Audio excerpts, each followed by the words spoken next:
प्रभु में प्रियो, परमेश्वर के वचन के द्वारा आज प्रभु एक बहुत बड़ा भेद प्रकट कर रहे हैं। इस वीडियो को अंत तक ज़रूर सुने ताकि आप बचाए जाएं और प्रभु की आशीष पाएं। आज के समय में लोग अपने मुंह से बहुत से अन्य जाति के देवी देवताओं के नाम को लेते हैं, त्योहारों के रूप में या किसी कॉलोनी के नाम के रूप में या किसी दुकान के नाम के रूप में।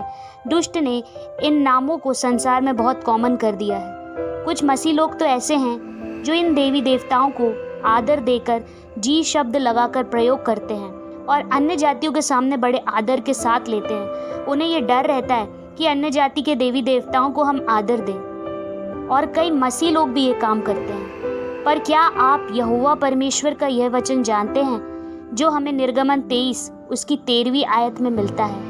यहाँ पर इस प्रकार लिखा है, जो कुछ मैंने तुमसे कहा है उसमें सावधान रहना और दूसरे देवताओं के नाम की चर्चा ना करना, वरन वह तुम्हारे मुंह से सुनाई भी ना दे। परमेश्वर प्रभु का वचन हमें यहाँ पर बताता है कि परमेश्वर नहीं चाहते कि हम दूसरे देवताओं की नाम की चर्चा करें, पर वो ये भी नहीं चाहते कि ये हमारे मुंह से सुनाई भी दे, क्योंकि परमेश्वर यहोवा को ये बिल्कुल पसंद नहीं कि हम ये किसी झूठे या फॉल्स गॉड देवी देवताओं का नाम भी लें या उनकी चर्चा भी किसी प्रकार से हमारे जीवन से हो या उन्हें हम किसी भी प्रकार का आदर और महिमा दें, क्योंकि सारे आदर और महिमा के योग्य केवल हमारा प्रभु यहोवा है।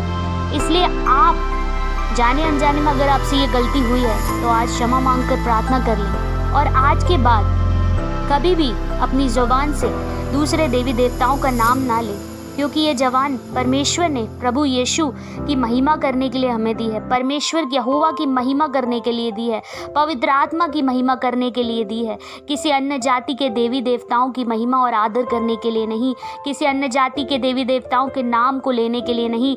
परमेश्वर आपको ये बुद्धि दे कि आप सतर्क हो जाएं, पवित्र आत्मा आपकी सहायता करे कि आप जानें कि किस दुकान का नाम, किस कॉलोनी का नाम, किस त्यौहार का नाम आपसे जाने अनजाने में उन देवी देवताओं के नाम को बुलवा रहा है। परमेश्वर आपको बुद्धि दे और इस वचन के द्वारा प्रभु को सारी महिमा मिले। प्रभु आपको बहुतायत की आशीष दे। आमीन।